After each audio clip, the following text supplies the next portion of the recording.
بسم اللہ الرحمن الرحیم۔ السلام علیکم ناظرین، آپ دیکھ رہے ہیں عنایت چیمہ وائس اور مجھے کہتے ہیں عنایت چیمہ۔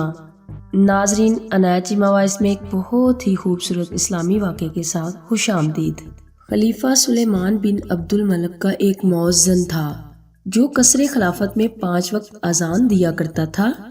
ایک مرتبہ خلیفہ کی لونڈی نے اس کی خدمت میں حاضر ہو کر یہ شکایت کی کہ آپ کا مؤذن مجھے غلط نگاہ سے دیکھتا ہے۔ خلیفہ سلیمان بہت باغیرت تھا، اس نے مؤذن کو سزا دینا چاہی، چنانچہ اس نے لونڈی کو حکم دیا، تم خوبصورت کپڑے پہن کر بند سنور کر اس کے پاس جاؤ اور کہو کہ میں تم سے محبت کرتی ہوں اور مجھے اس کا اقرار ہے۔ امیر المومنین سے بھی ڈرنے کی ضرورت نہیں، کیونکہ ان کو کیا علم کہ ہم ایک دوسرے سے محبت کرتے ہیں۔ اس قسم کی گفتگو سکھا کر خلیفہ نے لونڈی کو مؤذن کے پاس بھجوا دیا اور کہا کہ وہ جو جواب دے مجھے بتانا۔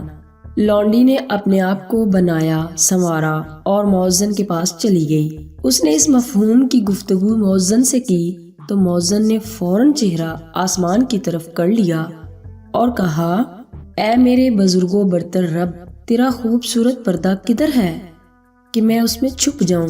پھر لونڈی سے کہا کہ دوبارہ میرے پاس نہ آنا، ان قریب ہمیں ایک ایسی ہستی کے سامنے پیش ہونا ہے جو دھوکہ نہیں کھا سکتی۔ مؤذن کا یہ 2 ٹوک جواب سننے کے بعد لونڈی خلیفہ سلیمان کے پاس آئی اور مؤذن کی گفتگو سے آگاہ کیا۔ خلیفہ اس مؤذن کے تقویٰ سے بڑا متاثر ہوا۔ اس نے مؤذن کو بلوایا اور کہا کہ ہم اپنی اس لونڈی سے تمہاری شادی کرنا چاہتے ہیں، اخراجات کے لیے 50,000 درہم کا عطیہ بھی دیتے ہیں۔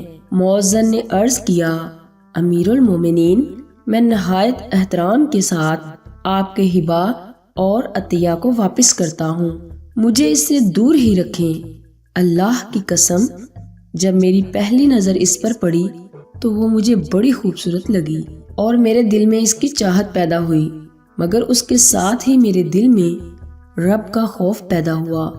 تب میں نے اپنی چاہت کو فراموش کر دیا، اس کا خیال اپنے دل سے نکال دیا اور اپنی چاہت کو رب العزت کے پاس بطور ذخیرہ جمع کروا دیا۔ اب اگر میں آپ کا عطیہ اور ہبہ قبول کرتا ہوں تو مجھے رب السماوات والارض سے شرم محسوس ہو رہی ہے کہ جس چیز کو میں نے بطور ذخیرہ اس کے پاس جمع کروایا ہے اس کو واپس لے لوں، یہ ناممکن ہے۔ خلیفہ نے اپنی پیشکش کو دہرایا مگر مؤذن نے قطعی انکار کر دیا۔ سلیمان بن عبد الملک اس واقعے سے بڑا حیران ہوا اور متعدد بار اس نے اپنے ساتھیوں سے اس کا ذکر کیا۔ ناظرین، اپنا خیال رکھیے گا، عنایت چیمہ کو دعا میں یاد رکھنا۔ اللہ حافظ۔